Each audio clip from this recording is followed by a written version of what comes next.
បាទសួស្តីសូមស្វាគមន៍មកកាន់ Learn Excel ខ្មែរនៅក្នុងវីដេអូថ្ងៃនេះដែលយើងនឹងសិក្សាអំពីការប្រើ Excel Trick មួយដែលមានប្រយោជន៍ខ្លាំងសម្រាប់ការងារការិយាល័យគឺ Flash Fill អញ្ចឹង Flash Fill អាចជួយបំបែកឬក៏បង្កើតទិន្នន័យដោយស្វ័យប្រវត្តិដោយមិនចាំបាច់ប្រើរូបមន្តដូចជាការបំបែក First Name Last Name ការបំបែកលេខទូរស័ព្ទការបង្កើត Email ការបំបែកទៅលើអាសយដ្ឋានឬក៏ការ combine អញ្ចឹងនៅក្នុង Excel trick ថ្ងៃនេះដែលយើងធ្វើការបង្ហាញហើយថានៅក្នុងរូបមន្តនេះវាមានលក្ខណៈពិសេសអ្វីខ្លះដោយយើងអត់ចាំបាច់ប្រើរូបមន្តអូខេជាដំបូងយើងនឹងធ្វើការបំបែកទាក់ទងនឹង first name last name ហើយនឹងបង្កើត email ជាដំបូងអញ្ចឹងនេះជាតារាងដែលយើងធ្វើការសិក្សាទី1ទាក់ទងនឹង full name ហើយអញ្ចឹងយើងបំបែកទាក់ទងនឹង first name last name ហើយបង្កើតជាមួយនឹង email អញ្ចឹងមេរៀនមុនប្រហែលជាបងប្អូននឹងប្រើតាក់ទងនឹង left right ឬក៏ mid អីមកទៅប៉ុន្តែនៅក្នុងវីដេអូ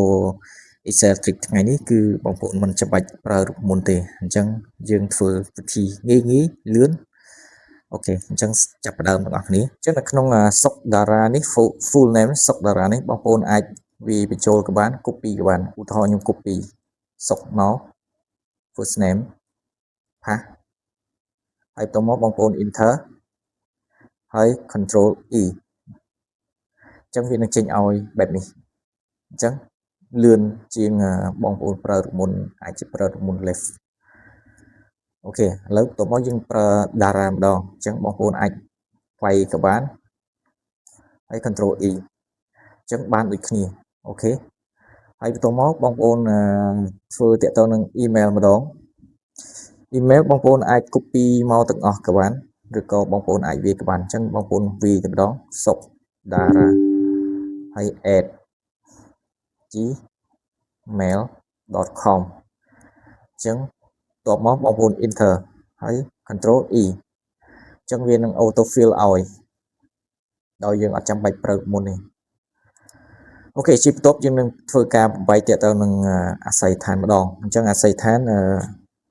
បើសិនជាបងប្អូនធ្វើលក្ខណៈចងបែបងាយក៏ធ្វើបែបងាយដែរប៉ុន្តែបើសិនជាលក្ខណៈអាស័យដ្ឋានដែលមានលក្ខណៈស្មុគស្មាញច្រើនក៏រាងបញ្ហាដែរឧទាហរណ៍អញ្ចឹងនេះជាអាស័យដ្ឋានរបស់យើងអញ្ចឹងយើងមានចាប់ផ្ដើមផ្ទះលេខផ្លូវលេខអញ្ចឹងវាអត់ស្មើគ្នាទេបើសិនជាបងប្អូនក៏ប្រើតាក់ទង left right mid ក៏ពិបាកដែរអញ្ចឹងឧទាហរណ៍ថាយើងចង់បានតាក់ទងនឹងខណ្ឌហើយនឹងភ្នំពេញអញ្ចឹងយើងយកចាប់ផ្ដើមយកខណ្ឌជាដំបូងមកអញ្ចឹងកន្លែងនេះបងប្អូនអាច select ទៅលើ copy ទៅប៉ុណ្ណេះសិនមក copy ហើយផាស control E enter មួយ control E អញ្ចឹងបងប្អូន scroll វាទៅក្រោមបើសិនជាវាមានកន្លែងណាខុសបងប្អូនអាច select double click លើវាមកអញ្ចឹងកន្លែងនេះបងប្អូនអាចកែហើយវានឹងauto ទៅ recorrect ទៅលើអ្វីដែលខុសមួយចំនួនអញ្ចឹងអាច scroll វាមកក្រោមពីទៀតអូខេយើងបានប៉ុណ្្នឹងហើយបន្ទាប់មកយើងចង់បានភ្នំពេញម្ដងអញ្ចឹងភ្នំពេញក៏យើងធ្វើដូចគ្នាដែរ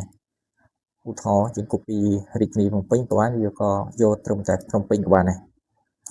slash control E អូខេនេះជាបញ្ហា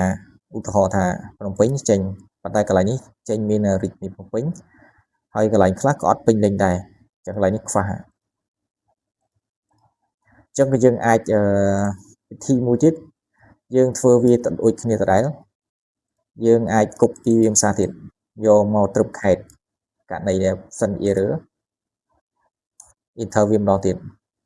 ញ្ចឹងបើសិនជាយើងដាក់បែបនេះត្រឹមត្រូវជាងហើយយើងគ្រាន់តែ refresh ខេត្តវាចោលមក control យើង copy សិនអញ្ចឹងបងប្អូនចង់បានត្រឹមតែភ្នំពេញបានហើយឧទាហរណ៍ copy ប៉ុណ្ណេះចេញមក control X បងប្អូន refresh វា refresh មក0មកអញ្ចឹង refresh all អូខេអញ្ចឹងការធ្វើបែបនេះងាយ